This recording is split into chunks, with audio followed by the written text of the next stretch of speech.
النهارده هنحرك مع بعض اللوجو ده بشكل كامل. مش هطول عليكم في المقدمه، خلينا نبدا على طول. انا احمد صقر، سينيور موشن ديزاينر، وانت بتشوف قناه موشن ويزارد.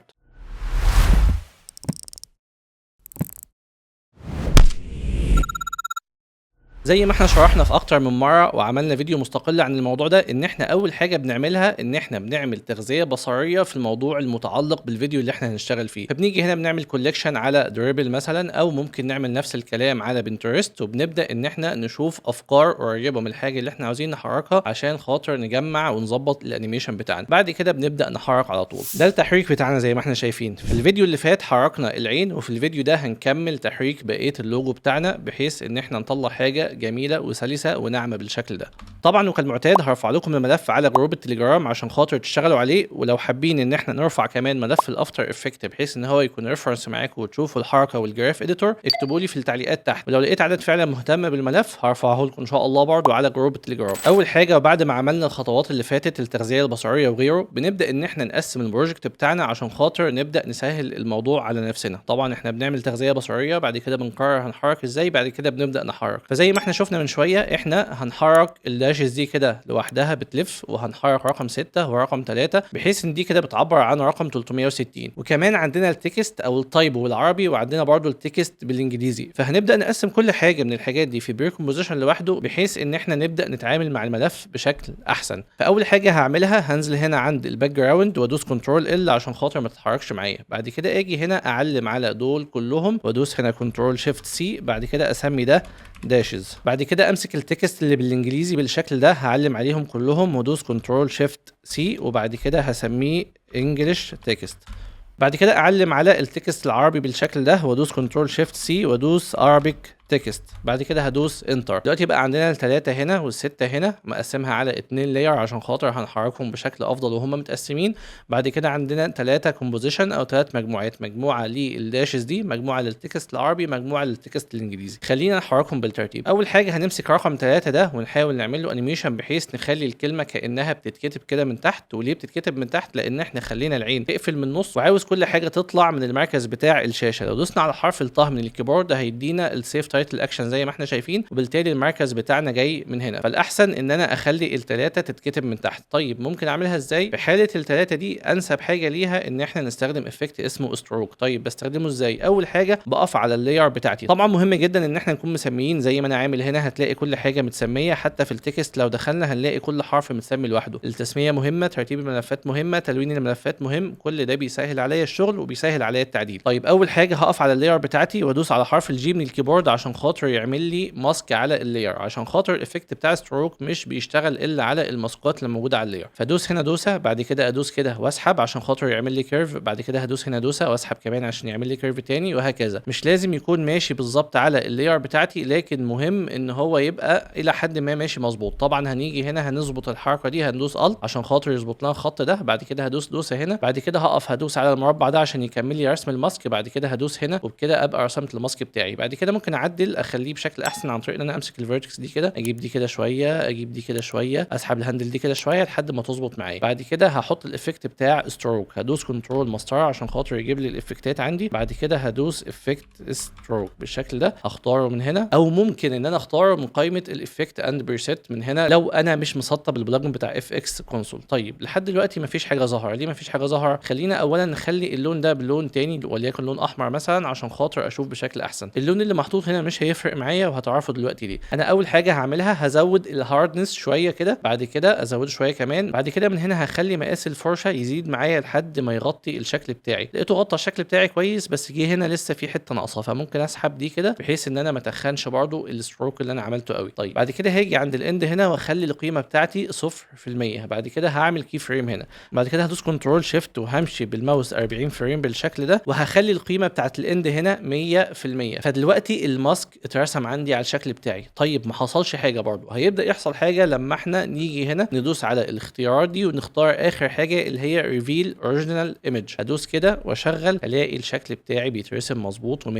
هدوس حرف اليو كده هلاقي الفريمات بتاعتي كده، وبعدين هبدا اظبط الجراف بتاعي بس اخلص بقيه الحركه الاول. طبعا انا عندي التايم بتاعي طويل وانا مش محتاج كل ده، فانا هعمل مثلا حوالي 6 او 7 ثواني. هدوس هنا حرف الان عشان يبقى ده نهايه الكومبوزيشن بتاعي. بعد كده هدوس كنترول شيفت اكس، بعد بعد كده اسيف وبعد كده اكمل شغل. كده انا خلصت اول حاجه وهو رقم 3. طيب رقم 6 ممكن اعمله ازاي؟ رقم 6 ممكن اعمله بطريقه احسن. اول حاجه انا مقسم رقم 6 هنا لحتتين، الدايره والداش بتاعه رقم 6. فلو جيت هنا اول حاجه عند رقم 6 ده ودوست هنا كليك يمين، بعد كده عملت كرييت واخترت هنا كرييت شيبس فروم فيكتور لاير عشان خاطر اقدر اتحكم في الشيب بشكل احسن، لان انا لو اتحكمت في الشيب ده بيبقى احسن من ان انا اعمل ماسك واحط افكت ستروك زي في رقم 3. لكن عشان رقم 3 كانت ممكن حركته تبقى اصعب شويه في الشيب، ففضلت ان انا ادي افكت ستروك. لكن هنا لو اتعاملت كشيب هيبقى احسن. فلو دوست هنا على حرف اليو كده مرتين عشان يفتح لي الباث بتاعي، وبعد كده دوست بس هنا حرف الكي عشان خاطر يقف لي عند نفس النهايه عند 40 فريم، وجيت فوق هنا وخليت الباث حطيت فيه كي فريم عشان اقول له ده نهايه الباث بتاعي. بعد كده جيت في الاول كده، بعد كده هدوس على حرف الفي واعلم على الاثنين دول بس، بحيث ان هو يعلم لي على الاثنين فيرتكس دول. بعد كده همسك دي كده وابدا انزلها على نفس الامتداد بتاعها، وبعد كده اشغل هلاقيها بتتعمل كانها بتتكتب او كانها بتترسم. تمام. بعد كده هعمل ايه؟ بعد كده هشيل اللاير دي مش محتاجها عشان خاطر لما انا عملت كرييت عمل لي كرييت من اللاير وحفظ اللاير الاساسيه. بعدين نحرك الدايره بتاعه رقم 6، بس قبل ما نحركها هنيجي الاول هنربط الداش دي بالرقم ده عشان خاطر لو عملنا اي حاجه يبقى الحركه بينهم مرتبطه.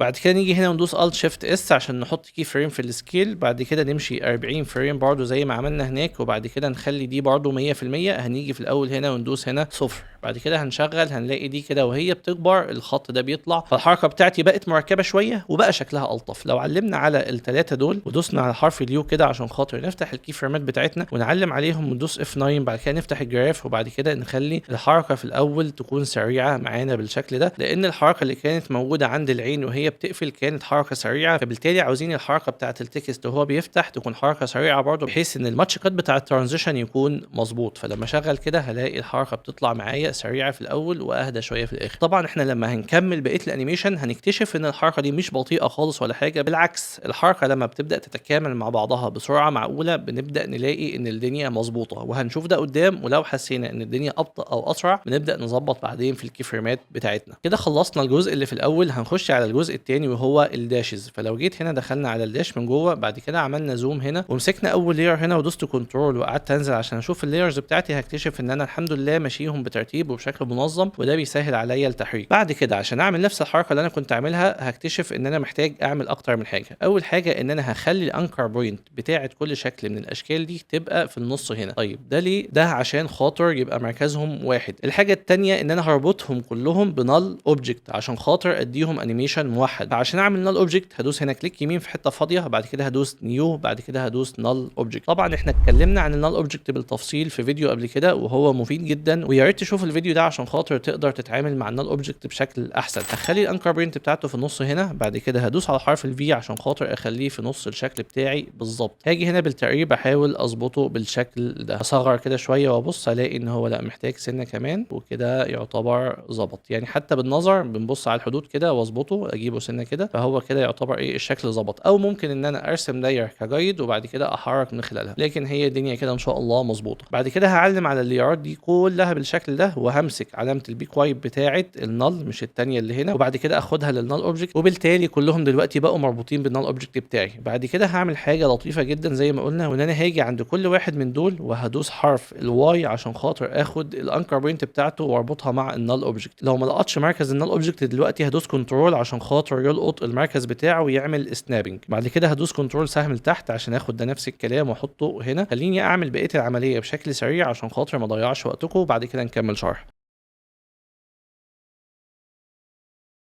بعد ما عملنا النقطة اللي فاتت دي هنبدأ نعمل الحاجتين اللي قلنا عليهم. أول حاجة هنعلم على الكي فريمات بتاعتنا كلها بالشكل ده، وهدوس الت شيفت اس. بعد كده همشي بعد 40 فريم برضه بحيث ان دي المسافة اللي تبقى متوحدة معانا، وهخلي دي برضه الت شيفت اس تبقى 100%، وهاجي في الأول هخليها 0%.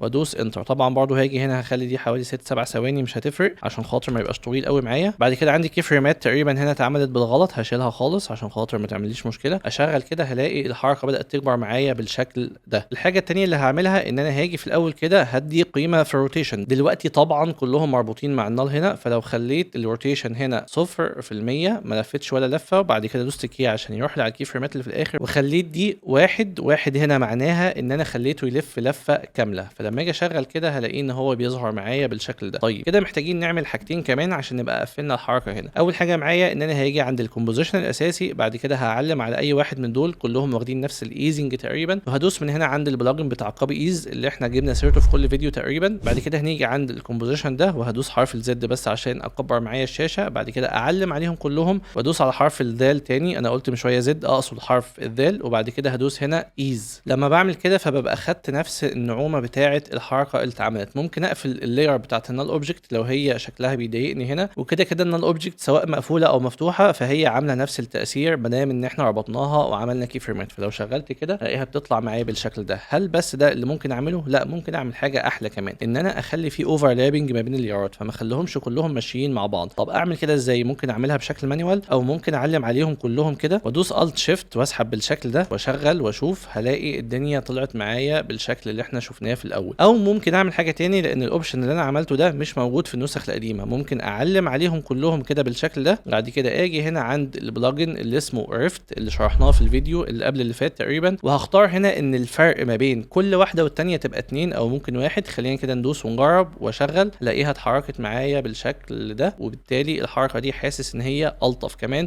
من اللي احنا عملناه قبل كده. شغل تاني كده مره واشوف. بالنسبه لي الحركه دي شكلها حلو وتمام، وخلينا نكمل. وفي الاخر لما نخلص الحركه بتاعتنا وحاسين ان احنا محتاجين نظبط الدنيا شويه، ساعتها نشوف ممكن نعمل ايه. بعد كده نيجي عند الكومبوزيشن الاصلي ونكمل الحاجات اللي المفروض نحركها. عندنا دلوقتي متبقي التكست العربي والتكست الانجليزي. خلينا اول حاجه نمسك التكست الانجليزي نحركه، بعد كده نحرك في الاخر التكست العربي. فهدوس هنا وادوس انتر، بعد كده ادخل على الكومبوزيشن بتاعي، هلاقي عندي الست حروف دول. طبعا ممكن احركهم باكتر من شكل، واحنا اتكلمنا اكتر من مره على موضوع تحريك النصوص، فهنا عاوز احركهم بشكل مختلف عن الطريقه اللي احنا شرحناها قبل كده. فخليني ادوس على حرف الفي من الكيبورد عشان خاطر اعلم عليهم كلهم بالشكل ده. بعد كده هدوس هنا كليك يمين، بعد كده هدوس هنا كرييت، بعد كده هدوس هنا كرييت شيبس فروم فيكتور لاير عشان خاطر كلهم يتحولوا لشيبس. لان في بعض الحروف اللي عاوزين نحركها هنا هنحركها بالشيب بحيث ان هي تدي شكل احسن واقوى وتدينا احترافيه اكتر واحنا بنسلم الشغل للعميل. هدوس كنترول شيفت سهم لفوق عشان خاطر ارفعهم كلهم كده فوق،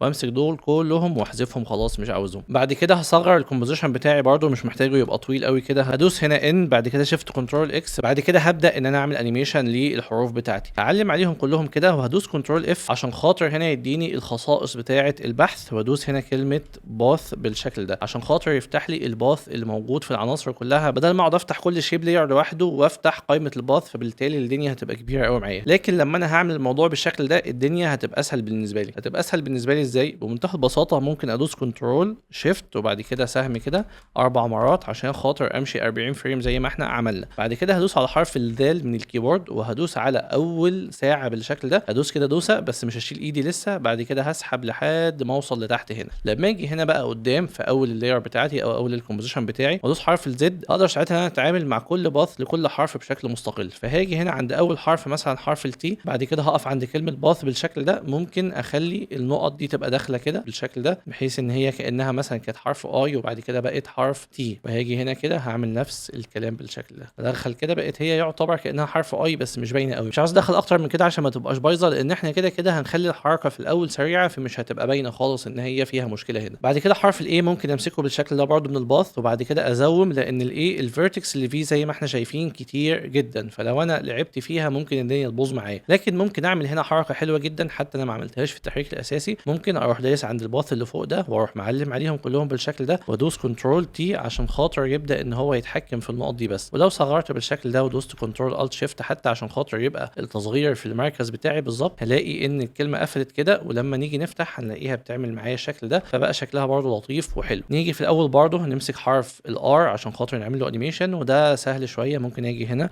اروح موسع دي كده، او ممكن حتى اضيقها، ممكن اخلي دي تبقى اضيق شويه، ممكن اعلم على دول برده وادخل شويه واشوف. يعني لو باظت معايا خلاص نلغيها، لو ما باظتش يبقى تمام. لا بالنسبه لي حلوه ولطيفه. طبعا هي بطيئه جدا، لما هنصرحها هيبقى شكلها حلو. حرف الكي برده هيجي عند الاول واقف عند الباث، وممكن ان انا امسك النقطتين دول كده وانزلهم لحد ما يبقوا بمحاذاه النقط الثانيه. بعد كده حرف الاي ممكن ان انا امسك كده عن الباث برده نفس الكلام، وامسك ده كده وانزل بيهم شويه لحد تحت، وامسك الدوت بتاعتي ممكن اديها بوزيشن البوزيشن، او ممكن ان انا اعلم عليهم كلهم وانزل بالباص كله، فده هيدي نفس فكره البوزيشن اللي انا عاوز اعملها. اخر حاجه خالص حرف الزد ده هنعمل فيه بقى انيميشن لطيف شويه، عن طريق ان انا همسك النقط دي كده واروح جايبها في الاخر خالص بحيث ان هي تبقى عند حرف التي. طبعا احنا هنا حسينا ان الحروف دخلت في بعض، بس لما هنبدا نعمل ترتيب للليارات وحاجه تظهر قبل حاجه الدنيا هيبقى شكلها بسيط. بعد كده هدوس بار هنا وادوس على حرف اليو عشان يفتح لي الكي فريمات بتاعتي، بس طبعا انا ما استخدمتش ده كده خالص فتمام نشيله. بعد كده هاجي اعلم عند دول كلهم كده، وبعد كده هدوس ايز. طبعا احنا كنا عاملين كوبي للجراف من شويه، فلما هدوس ايز هيجيب لي اخر حاجه انا كنت عاملها، فلما اجي اشغل كده هلاقي الحركه طلعت معايا بالشكل ده. كده ناقص لنا هنا حاجتين، ان احنا نلعب في البوزيشن والاوباستي بتاعت الحاجات دي، وكمان نلعب في ترتيب بدايه كل لاير لوحدها. فهاجي هنا في الاول وبعد كده ادوس حرف الام بس عشان يعمل لي مينيمايز لللايرز بتاعتي، وبعد كده امسك الحروف دي كده كلها همسكهم بالشكل ده، وادوس هنا الت شيفت بي عشان يعمل لي كي فريمات في البوزيشن، وبعد كده هدوس نفس الكلام بعد 40 كي فريم زي ما احنا متعودين في البروجكت ده. بعد كده هاجي في الاول وابدا ان انا انزل الحاجات دي كده شويه معايا، او ممكن ان انا ارفعهم لفوق كده واخليهم يظهروا الفا من خلال حرف الزد، يعني اعمل الفا يكون فوق حرف الزد ده بحيث ان هم يبانوا كانهم نازلين من فوق. بعد كده هدوس حرف الكيو من الكيبورد عشان اعمل اللي انا قلت عليه ده، وهعمل حاجه زي كده بالشكل ده، هديها حتى لون مختلف عشان ما تشوشنيش، هديها لون احمر مثلا، وبعد كده هخلي حتى اللير نفسها لونها احمر بالشكل ده. انا عامل طبعا اختصار الليبلز بحيث يسهل معايا الموضوع. بعد كده هنزل الليبل ده او هنزل اللاير دي واخليها تبقى فوق حرف الاي، بعد كده هدوس ام عشان اعمل مانيمايز تاني. بعد كده هعلم على دول كلهم بالشكل ده واقول له اظهر من خلال اللاير اللي هي الحمراء دي، وبعدين هعلم على دول كده عشان يظهر بالعكس، يعني ما يظهرش من خلالها، يظهر من عكسها. بعد كده هشغل كده، طبعا هلاقي في تداخل هنا شويه، فهمسك اللاير دي وانزلها لحد ما تبقى على الطرف بتاع حرف الزد من تحت هنا، بحيث ان هي كأن الحروف بتنزل من حرف الزد. بعد كده همسك دول كده واعمل لهم بس ازاحه شويه، واخلي طبعا في فرق كده ما بينهم حتى مانيوال، مش لازم بطريقه اوتوماتيك يعني زي ما اتعلمنا من شويه، واشغل واشوف. طبعا هنا برضو لازم نعلم على دول كلهم، ندوس حرف البي اللي عملناه من شويه عشان خاطر نعلم عليهم، ونعمل هنا ايز ونشغل ونشوف الدنيا هتبقى عامله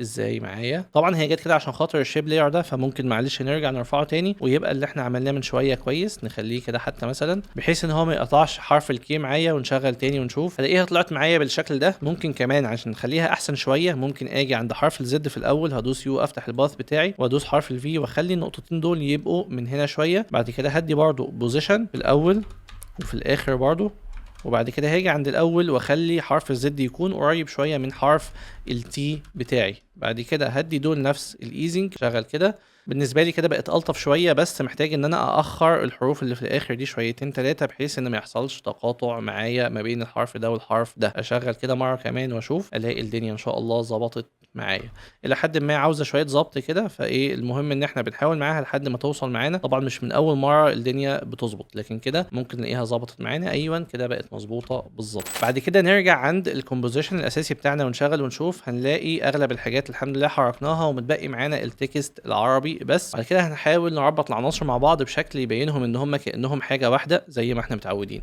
هاجي هنا عند الكومبوزيشن بتاع اي تكست اللي هو عربيك تكست. بعد كده ممكن اعمل زي ما عملت من شويه، ان انا احولهم كلهم لشيب لايرز، او ممكن اكتفي بس وده اللي انا كنت عملته، ان انا احرك بس حرف الكي ده كشيب لاير بحيث ان انا اضمه على بعضه وبعد كده افتحه. فهعلم على الاثنين لاير دول، بعد كده هدوس كليك يمين كرييت شيبس فروم فيكتور لايرز. بعد كده هديهم لون مختلف، هم خلاص بالفعل خدوا لون مختلف دلوقتي. بعد كده هحذف اللاير دي عشان ما تشتتنيش. بعد كده برضه هقص الكومبوزيشن ده عشان خاطر ما يبقاش طويل معايا على الفاضي. بعد كده هاجي بعد 40 فريم زي ما احنا متعودين، وبعد كده هاجي هنا بدوس على حرف اليو مرتين عشان يفتح لي الباث، او ممكن زي ما عملنا من شويه هدوس اف وافتح الباث فقط عشان الدنيا ما تبقاش كبيره معايا قوي. هدوس بس حرف الدال عشان يفتح لي الباث كله بالشكل ده. بعد كده هاجي عند الاول هنا بدوس حرف الدال تاني. بعد كده همسك اللايرز بتاعتي بالشكل ده وهدوس على الباث هنا. بعد كده هبدا ان انا احرك الباث بتاعي، ممكن اجي هنا كده مثلا اروح مدخل ده كده شويه. بعد كده هاجي هنا عند اللاير التانيه برضو ادخلها شويه بحيث ان هم يبقوا ماشيين مع بعض.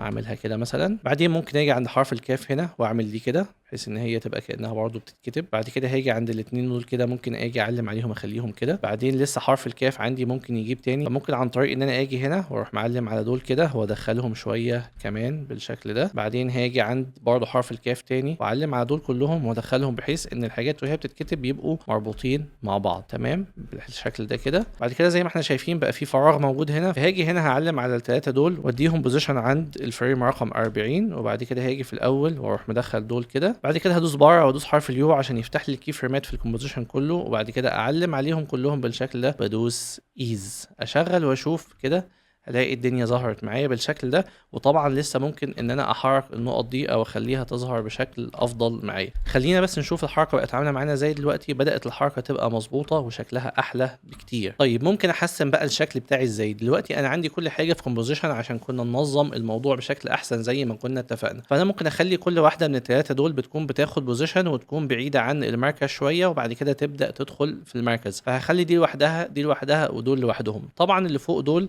لو دوسنا حرف الام برضه عشان نعمل مينيمايز، بعد كده هخلي الداش والثلاثه اللي فوق دول كلهم مربوطين بحاجه اسمها نال اوبجكت زي ما احنا متعودين. بعد كده هخلي النال اوبجكت ده يكون فوقيهم بالظبط، دوس حرف الفي واخليه في وسطهم كده بالشكل ده. بعد كده هربط الثلاثه دول بالنال اوبجكت بتاعي. طبعا قبل ما اربط الثلاثه بالنال انا عندي بالفعل اللاير دي مربوطه في لاير من الاثنين دول، فبالتالي هدوس كنترول عشان اكنسل الحته دي عشان الشكل ما يبص معايا. وبعد كده همسك دول واربطهم بالنال. بعد كده هاجي عند التوقيت اللي انا متعود عليه عند 40 فريم اللي هو ثانيه و15 فريم، وبعد كده هدوس كي فريم في البوزيشن. فهدوس الت شيفت بي. بعد كده هاجي عند الاول واروح نازل تحت كده شويه، وكمان ممكن ادوس حرف الكي كده وادوس الت شيفت اس عشان ادي كي فريم برده في السكيل، واجي في الاول واروح مصغره شويه بالشكل ده. لما نشغل ونخلص الحركه الدنيا هتبان شكلها حلو ان شاء الله. نفس الكلام هدوس الت شيفت بي والت شيفت اس، بس قبل ما اعمل كده هقف عند كل واحده، يعني ده الانجليزي هدوس حرف اليو واخلي نقطه الارتكاز بتاعته في نص الكلمه بالظبط. بعد كده نفس الكلام هدوس على كلمه تركيز وهخلي نقطه الارتكاز بتاعتها في النص بالظبط. هدوس بقى الت شيفت بي والت شيفت اس زي ما قلنا. بعد كده هاجي في الاول وهعمل نفس الكلام، هخلي الكلمه الانجليزي دي تبعد شويه كده، وهخلي كلمه تركيز برضو تبعد شويه كده بحيث ان هم يكونوا على نفس البعد. بعد كده هخلي الاثنين يصغروا شويه كسكيل.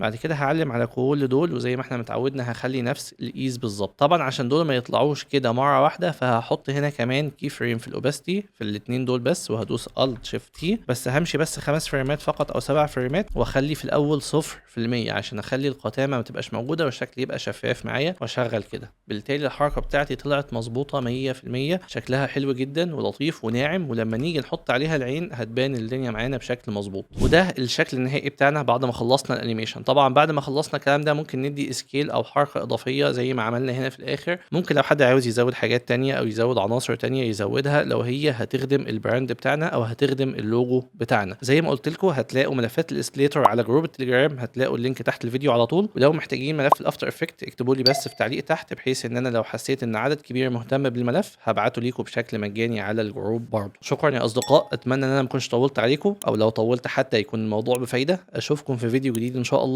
سلام.